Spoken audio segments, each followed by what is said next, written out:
Today, we talk about.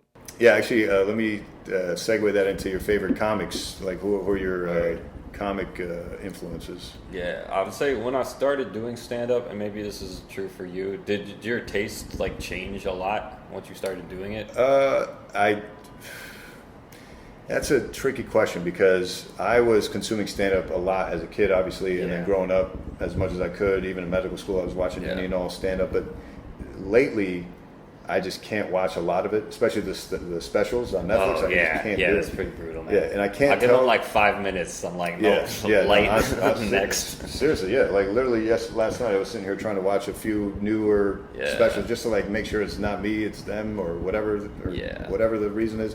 And I just couldn't do it, man. Like 5 minutes into each of them, I was just like, this is not relevant to me, but people are laughing, so good for them to have their audience. It's like I've heard this before, but better. Yeah, well, and it's not even that. It's like I don't.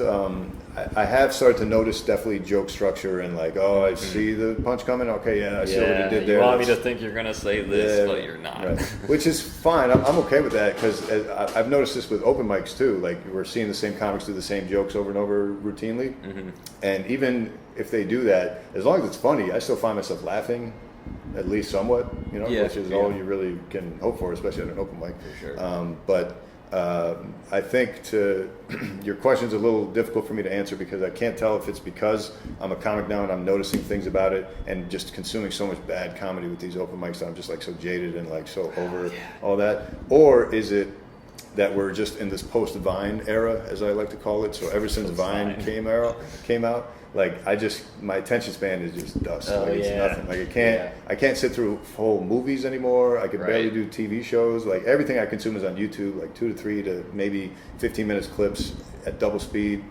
So it's tough for me to pay attention. So I think that's part of it too. Is like I can't even be engaged for that long with a stand-up special. Yeah, it's tough. A lot of it, I'd imagine. Like I'd probably like this more if it was live. If I was like there. To be fair. Oh yeah, well they always say that, right? Like comedy is only at its peak, ambiance live. Like you can't really translate that to the screen, which I understand somewhat too. But at the end of the day, some people just can't see you, so you gotta have it out for them. But but yeah, before I started, like my favorite shit was Louis, Hannibal Buress, like Tom Segura a lot. But a lot of it like. Is like long form comedy. Like that's what I thought it was, right? Like all I really knew were like the big specials. So I thought it would just be like, people pointing out the truths of society in like a really brutally honest way for like 15 minutes straight, talking about sitting on a bus or whatever. And I started doing comedy, and then I gravitated more to people who have like a real interesting persona and people who have like really tight, compact jokes. Right. So my all-time favorite, I would say, is Mitch Hedberg. Oh, okay. Yeah.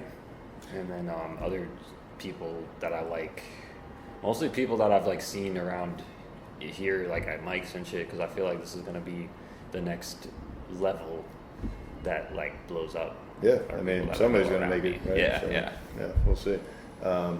If not, hopefully a bunch of us. That'd be great. I think there's room for everybody because I think we were just talking about this with Brett. You just met on his way out here.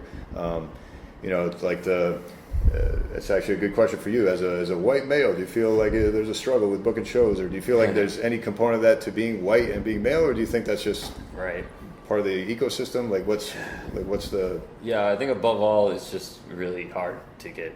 I think it's just hard to be good at stand-up. Right. Yeah, I think that's purely many aspects of it that you have to be good at, and only one of them is. Well, there's multiple aspects to performing and being on stage, but there's also a lot of you got to be good with off stage.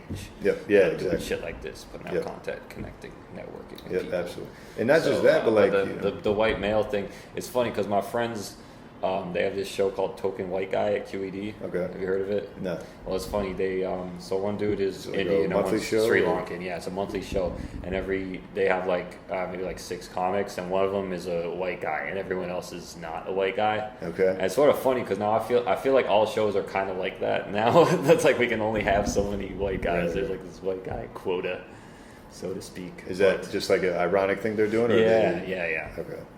And what is the whole purpose of the show for them to shit on them the whole show? Is that like why he's there? Nah, It's just a core it's thing, just like All right, so yeah, I mean, I think a lot of it may have to do more with just like people's tastes are evolving in general. Like people just want to hear different styles of comedy, Yeah. and if you're white and male, your experience, if it's not unique and it's just being white and male and just being funny, then that may not be cutting it anymore. Just because like people want to hear different perspectives and Yeah. different things. So like Yeah. there's plenty of white comics out now that I love and Mm-hmm. are growing very quickly and very famous and getting popular. But I think a lot of it has to do with like their style of humor more than anything. Like, at the yeah, end of the I day. was gonna say that's the most important thing is having a diverse range of styles Right. is a lot. Yeah, for example, being a rapping, white SoundCloud producing comedic raps, Yeah. that's obviously not something that everyone's going to see. So, but the other thing I'll say is, with that said, I think a lot of the bitching I hear from people, and I don't hear a lot of it luckily, but from what I hear online of other comics who are commenting on other comics who are bitching, I guess is a culture of it somewhere. Of people not getting booked at certain clubs or whatever. And they're like, oh, why is he getting booked and I'm not? Is it because I'm white or this or that? And I think a lot of it just comes down to, you just don't mesh with that booker or that crowd or that venue. Maybe you're just not meant for that. So like maybe the SoundCloud rapping comedic white guy only belongs at a certain venue that isn't catered to by, say, Yes. one club or another, right? Auto Shrunken Head. Oh, really? That's where I belong. No, I'm not saying that. I'm just saying like, I say all that to say I think, and we were talking about this with Brett. Social media is key because if you can build your own audience by finding them online and having them gravitate to you, then all of a sudden you can put on your own shows, or let alone have people attend certain venues that you can book on your own by the power of your audience, right? So I think that's Sure. the better move. So I've seen, with you posting, you don't post as much as me, but a few people do because I'm just crazy like that. But Yeah. but yeah, I definitely see you're at least using the social media, which I would say is a commendable thing, Cool. especially with how this business is set up as far as comedy goes. It's like super important, I think, to have that social media yeah. presence, right? Yeah. Yeah. What's have you had any pros and cons to the social media with your comedy? Yeah, I feel like every few months or so I experiment with something and I'll do it for a few weeks and then it'll just fizzle out. Like recently I had a podcast with my friend Vivek and we did, it was called Hater versus Stan. Okay. We reviewed a hip hop album, but before we got into the review we would have this little skit where one of us would be a hater and one would be a stan and we would like argue with each other and just do kind of like roast jokes type shit. Gotcha. That was fun. We did like a bunch of those. Last year I was doing a bunch of parody songs, just like take whatever was the popular song and like make my own funny version of Right. it. So I experiment with like different Yeah, man. things. Because if you can catch a trend or a Yeah, wave yeah. of people, and then suddenly you go I viral haven't, for like, some reason, had any content that really like stuck yet, but But that's fine. I think I haven't either technically. Like I have some sneaker clips that go sort of viral, depending on how you define viral. But it definitely helps with drawing in an audience, new viewers, new listeners, new people who are like, oh shit, I had no idea you were doing this, and oh you do stand up too, and oh you do fashion reviews and whatever else. So it's cool when I try to make my social media presence more individualized to me and not like catering to something I feel like the market needs. Like I'm not, buying a certain product just because everyone else bought it, or I'm not putting out a certain type of stand-up special or special, a joke just because like that's the popular topic right now. Like I'm just being myself and kind of not really letting the pressures of others really affect what I'm doing, and that kind of shows in the authenticity of my work, and then people are drawn to that. It's much slower than kind of trying to tag on to certain trends or do whatever everyone else is doing. But Yeah. at the same time, it's like, then you're not being an authentic version of yourself, which, why would you want to live with that? Yeah, That would be a kind of a struggle. But